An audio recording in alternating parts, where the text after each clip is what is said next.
Hello friends, आज पढ़ेंगे 7th class का चैप्टर नंबर 7 और इस कहानी का नाम है चांदनी। ये बहुत ही शानदार रुचिकर कहानी है। चलो इस चैप्टर की करते हैं शुरुआत। एक बार की बात है, एक आदमी अल्मोड़ा के पहाड़ी इलाके में रहा करता था। इस आदमी का नाम था अबू खान। अबू खान अपने घर में बिल्कुल अकेला रहा करता था, कोई इसके परिवार में नहीं था। इसलिए उसने क्या किया, बहुत सारी पालतू बकरियां अपने साथ रख रखी थी और उन्हें प्यार से वो कलवा, मूंगिया और गुजरी के नाम से भी बुलाया करता था। दिन के समय में मैं उन्हें जंगल में चराने के लिए ले जाया करता था और उन्हें अपने बच्चों की तरह वो बहुत अधिक प्यार किया करता था। पूरे दिन में चरने और घूमने के बाद में वापस वो उन्हें अपने घर पे लेके आया करता था और सारी बकरियों को अपने घर में लाकर बांध दिया करता था, क्योंकि रात को जंगली जानवरों से इन बकरियों को खतरा हो सकता था और वो इन बकरियों से अपने बच्चों की तरह प्रेम किया करता था। लेकिन अबू खान जो था वो बहुत ही दुर्भाग्यहीन था इस मामले में कि इतना अच्छा खाना देने के बावजूद, इतना अत्यधिक प्रेम देने के बावजूद बकरियां रात को मौका मिलते ही छुड़ा के पहाड़ियों में चली जाती थी, क्योंकि उन्हें अपनी आजादी पसंद थी। वो गुलामी में नहीं रहना चाहती थी। ये बकरियां बहुत ही अच्छी नस्ल की थी और जंगल में पहाड़ी इलाके में खुला घूमना चाहती थी, इसलिए वो वहां से चली जाती थी। पहाड़ी इलाके में एक जंगली भेड़िया रहा करता था और वो इसी मौके की तलाश में रहता था कि कब अबू खान की कोई बकरी जंगल में आए और मैं उसे मार दूं और खा जाऊं।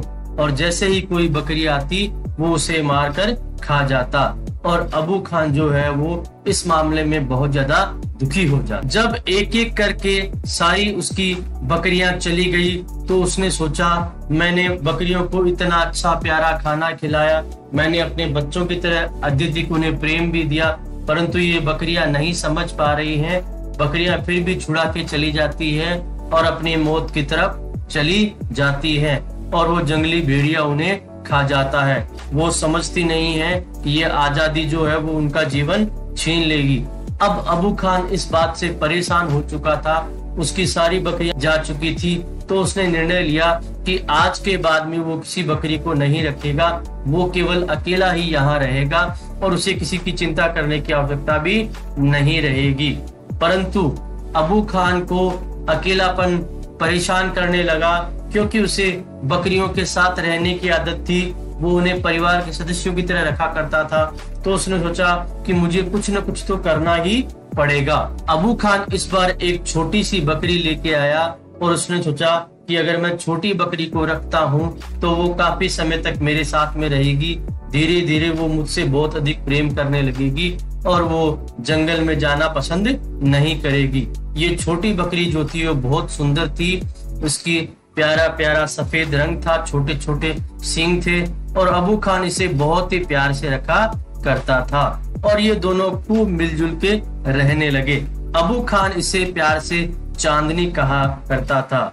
वह चांदनी से बहुत अधिक प्रेम करता था और उसे बहुत सारी अच्छी अच्छी कहानियां भी सुनाया करता था। ये कहानियां उन दोस्तों के बारे में होती थी जो अब उसे छोड़ के जा चुके थे या मर चुके। इसी प्रकार से काफी वर्ष बीत गए। चांदनी अभी भी अबू खान के पास में थी और अबू खान को पूरा विश्वास हो गया था कि ये चांदनी जो बकरी है ये हमेशा मेरे पास में रहेगी और खुली हवा और आजादी के चक्कर में कभी भी ये मुझे छोड़ के नहीं जाएगी। रोज सुबह अबू खान पहाड़ी इलाके में उसे घुमाने के लिए ले जाया करता था और ठंडी ठंडी हवा और अच्छा अच्छा खाना खिलाता था और शाम को वापस ले जाया करता था। जब भी ये बकरी पहाड़ी इलाके में जाती थी तो ये आजादी से घूमना चाहती थी, परंतु ये जो रस्सी है ये उसे रोक लिया करती थी। इसलिए उसके मन में ये इच्छा होती थी कि काश मैं भी इस पहाड़ी इलाके में आजादी से घूम सकूं। धीरे धीरे उसने खाना पीना सब कुछ छोड़ दिया, उसकी भूख खत्म हो गई और वो बहुत दुबली पतली हो गई। अबू खान को कुछ समझ में नहीं आया कि चांदनी मुझसे इतनी नाराज क्यों है। अबू खान ने उसे समझाया कि तुम्हें क्या परेशानी है, तुम मुझे बताओ। तो चांदनी ने उससे कहा कि मैं यहाँ रहना नहीं चाहती, मैं इस जेल में रह के काफी परेशान हो चुकी हूँ। मुझे आजादी चाहिए, मैं जंगलों में और पहाड़ियों में खुली घूमना चाहती हूँ। अबू खान ने उसे समझाया, वहाँ पे एक जंगली भेड़िया रहता है, उसने सारी मेरी बकरियों को खा लिया है। मैंने तुम्हें पहले उनके बारे में सारी कहानियां भी सुनाई है, क्या तुम्हें तुम्हारी बहनों की कहानियां याद नहीं है? तो चांदनी ने कहा, हाँ मुझे सारी कहानियां याद है, परंतु मैं फिर भी वहां जाना चाहूंगी। अबू खान ने कहा, वो भेड़िया बहुत खतरनाक है, वो तुम्हें खा जाएगा। तो चांदनी ने जवाब दिया, मेरे पास 2 सींग हैं, मैं उस भेड़िए से लड़ूंगी। अबू खान ने कहा, तुम मुझसे लड़ोगी?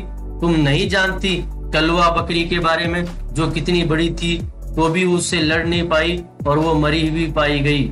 लेकिन चांदनी ने अबू खान की कोई बात नहीं मानी और उसने तो एक ही जिद पकड़ रखी थी, मुझे तो पहाड़ियों में आजादी से घूमना है, मुझे तो आजादी चाहिए। अबू खान इस बात पे बहुत अधिक क्रोधित हो गया। उसने कहा कि अब तुमसे कहीं नहीं जाओगी, तुम यहीं झोपड़ी में रहोगी, यहीं खाना खाओगी और बाहर घूमना फिरना भी तुम्हारा बंद है अब से। चांदनी मन ही मन घुटने लगी, वो मौके का तलाश करने लगी कि कब मुझे मौका मिले और मैं चले जाऊं। और एक दिन उसे मौका मिल गया और उसने जो खुली खिड़की से वहां से कूद के वो बाहर चली गई और धीरे धीरे वो पहाड़ियों में पहुंच गई। वो पहाड़ियों में घूम रही थी और अपनी आजादी का आनंद उठा रही थी। उसने इतना आनंद अपने जीवन में कभी भी नहीं लिया था, क्योंकि अब उसे रोकने और टोकने वाला कोई नहीं है। वो यहाँ वहां घूम रही थी और आजादी का ये जो दिन था उसके जीवन का सबसे खुशी का दिन था। वो हरियाली में घूम रही थी, जहाँ उसका मन आ रहा वहां खा रही थी, जहाँ उसका मन में आया वहां घूम रही थी। उसे कहने वाला कोई भी नहीं था। अचानक घूमते घूमते उसे एक बकरियों का झुंड मिला, जो कि जंगली बकरी थी। उन्होंने कहा, तुम हमारा झुंड में आ जाओ, लेकिन चांदनी ने मना कर दिया कि मैं मेरी आजादी को अपने आप ही जीना चाहती हूँ, मैं तुम्हारे साथ नहीं आऊंगी। इस प्रकार से धीरे धीरे समय बीतता गया और शाम होती गई और उसके बाद में धीरे धीरे अंधेरा बढ़ता गया। अधिक शाम होने के बाद में चांदनी को झाड़ियों के पीछे से कोई गुर्राने जैसी आवाज आई। चांदनी ये समझ नहीं पाई कि ये आवाज किसकी है। अबू खान की तो आवाज यहाँ हो नहीं सकती, तो और कौन सा जानवर है ऐसी जिसकी आवाज यहाँ आ गई थी।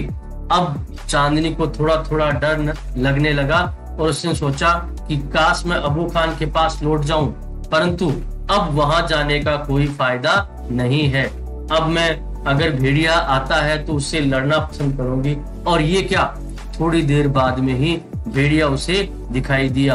अब वो समय आ चुका है जब ये खतरनाक भेड़िया उससे 2-2 हाथ करेगा। भेड़िया बिल्कुल चांदनी के सामने आ चुका था। उसने किसी प्रकार की जल्दबाजी नहीं की। अब उसे पता था कि ये जो शिकार है ये मेरा है, मुझसे मेरा शिकार कोई नहीं छीन सकता। भेड़िया चांदनी को और चांदनी भेड़ियों को देख रही थी। दोनों एक दूसरे के ताकत को देख रहे थे और पहचान रहे थे। चांदनी ने ठान लिया था, चाहे कुछ भी हो जाए, मैं इसके सामने आत्मसमर्पण नहीं करूंगी। मैं अंतिम दम तक लड़के रहूंगी, चाहे मैं सफल रहूं या असफल रहूं, इससे मुझे कोई फर्क नहीं पड़ता, लेकिन मैं अपने अंतिम दम तक इससे अवश्य ही लड़ूंगी। इसी प्रकार के विचारों के साथ में बकरी और भेड़िए की लड़ाई शुरू हो गई। दोनों ने खतरनाक लड़ाई की।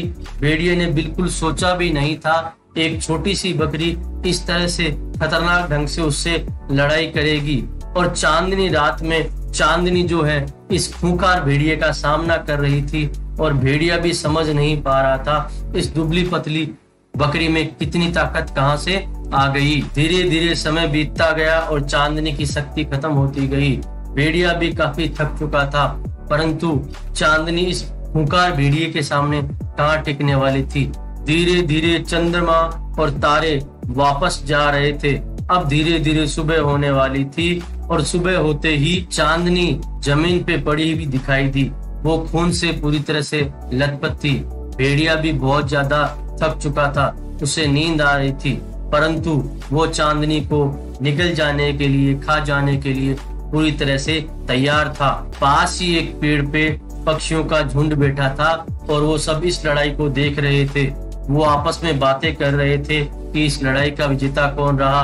अधिकतम जो पक्षी थे वो एक साथ में बोले, भेड़िया ही इस लड़ाई का विजेता बना, परंतु एक बुद्धिमान बूढ़ा उल्लू वहां बैठा था। उसने कहा चांदनी ही इस लड़ाई की विजेता है, क्योंकि उसने अपनी अंतिम दम तक अपनी आजादी के लिए लड़ाई की और भेड़िए से हार नहीं मानी। उसने मरना स्वीकार कर लिया, परंतु इस खूंखार भेड़िए के सामने झुकना स्वीकार नहीं किया।